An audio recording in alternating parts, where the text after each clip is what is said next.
2, 1. 7 things you probably didn't know you need to know. I'm Jamie East, and this is the Smart 7. Hello, I'm Andrew Harrison, and I'm the producer-presenter of The Bunker, the daily politics and culture podcast. We're on your podcast apps every morning, just like the Smart 7, and we are very honoured to be asked to make our choices for the 7 biggest stories in Britain of 2021. Some of them are deeply serious, some are just comical and pathetic, and together they paint a picture of 12 months where good sense took a gap year. 7. This one's already in the history books and seemingly straight out of the comic books too.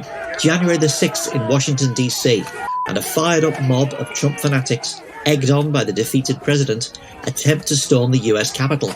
Let's have trial by combat! Their goal is to literally lynch congresspeople to prevent the confirmation of Joe Biden's election victory. Because you'll never take back our country with weakness. You have to show strength and you have to be strong. We're going to walk down Pennsylvania Avenue. I love Pennsylvania Avenue. And we're going to the Capitol. We're going to try and give them the kind of pride and boldness that they need to take back our country.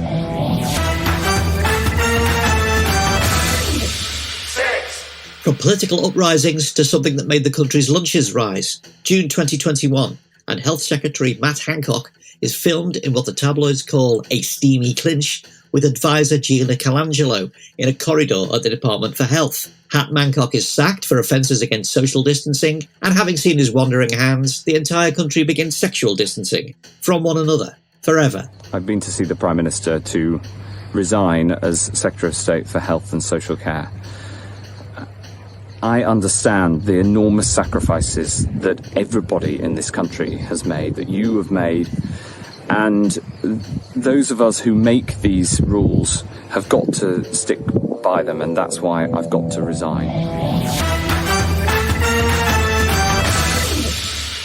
Good evening, I'm Andrew Neil, and this is GB News. Schadenfreude all round as wiry-haired political interviewer Andrew Neil finally quits as chairman of Mini Fox News for pub-based what I reckon as GB News. It's 8 p.m. on Sunday, June the 13th, 2021. Welcome to the launch of GB News, Britain's news channel dedicated to covering the news that matters to you and to giving a voice to those who felt sidelined or even silenced in our great national debates. Because if it matters to you, it matters to us. After presenting just 8 programmes, the channel's technical problems and tiny viewing figures had made it a laughingstock. And after walking away from his £4 million contract, Neil told the Daily Mail, "I frankly couldn't care if it was 40 million. It would have killed me if I'd carried on." The differences were such that the direction they were going in was not the direction that I had outlined. It was not the direction that I had envisaged for the channel. But I was in minority of one. So it's doing what it's doing, and it's up to them. Good luck to them if that's what they want to do. 4. Order. I invite the Speaker's chaplain to lead us in a minute's silence. This story was simply horrific, sad and worrying. David Amess, the popular and well-liked Conservative MP for Southend West, was stabbed to death at his constituency surgery in Leigh-on-Sea in October. A debate ensued about the safety of MPs. A man has been charged with his murder. Well, I think all our hearts are full of shock and sadness to the loss of Sir David Amess MP, who was killed in his constituency surgery. And the reason I think people are so shocked and saddened is, above all, he was one of the kindest, nicest, most gentle people in politics. He was a devout and devoted man. He was the kindest of people. He spent his entire life, dedicated his life, trying to work for people and animals.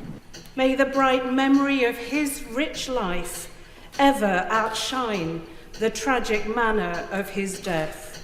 Still to come on this special edition of the Smart 7, the 3 A's, Afghanistan, ABBA and arrogance. Right after this. You're listening to a festive Smart 7 end-of-year special, chosen by The Bunker podcast. Follow The Bunker on your favourite app and get daily in-depth expert conversations about politics, pop culture, science, business and more every morning.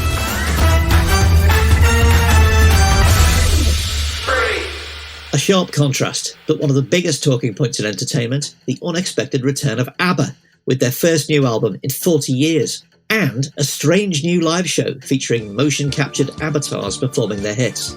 The album Voyage wasn't all that great, but the live show looks like Tron for headlights. A new album after 40 years. It is absolutely incredible. First it was just 2 songs. And then we said, well, maybe we should do, I don't know, a few others. What do you say, girls? And they say, yeah. Then I asked them, well, why don't we just do a whole album?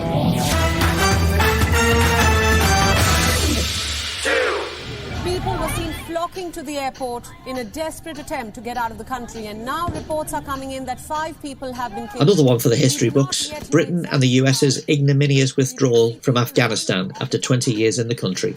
To those asking for a 3rd decade of war in Afghanistan, I ask, what is the vital national interest? In my view, we only have one.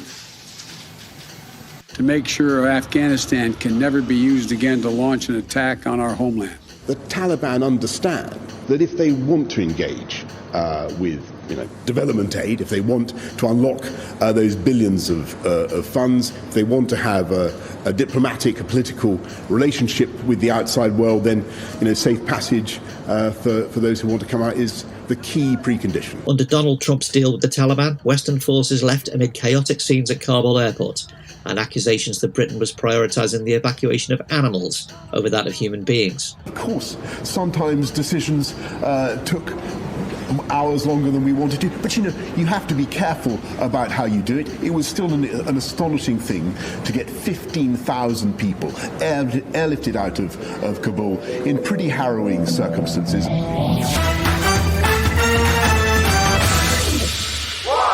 Sometimes to do the right thing, one has to accept a degree of opprobrium. The issue in this case is whether a member of this House had a fair opportunity to make representations. I wouldn't hesitate to do it again tomorrow. Absolutely no question. A Christmas parable to warm all of our hearts. It's the Owen Paterson affair, where a grasping MP gets caught out receiving money to advocate for private companies. Boris Johnson tries to tear up the entire common standards process just to get him off the hook. And I frankly, I don't think there's much more to be said about that particular case. I really don't. And it all blows up in the government's face. What's happened in the last 24 hours is corrupt. In order to protect one of their own, the government of the Prime Minister voted to pull the entire independent standards process down. He's leading his troops through the sewer, and so it is a complete mess of their own making. Leaving Johnson humiliated and the Conservatives losing the North Shropshire by-election to the Lib Dems with the biggest swing in 28 years. Another partial success, Boris. Tonight, the people of North Shropshire have spoken on behalf of the British people. They've said loudly and clearly, Boris Johnson, the party is over. Your government, run on lies and bluster, will be held accountable. It will be scrutinised, it will be challenged, and it can and will be defeated. Mr Johnson, you are no leader. Many of your predecessors took office because they believed in a sense of national service, that they were duty-bound to do what they believed is right for our country, to represent all of us, even if we disagreed with them. Mr Johnson, this is not how you operate. Too often this is all about you and never about us. And that was the Bunker's choices for the 7 biggest stories of 2021. You can find the Bunker on your favourite app. Thanks to the Smart 7 for inviting us on, and thanks to everyone for listening. Happy Christmas, news sufferers. God bless us, everyone. Written, produced and published by Daft Doris.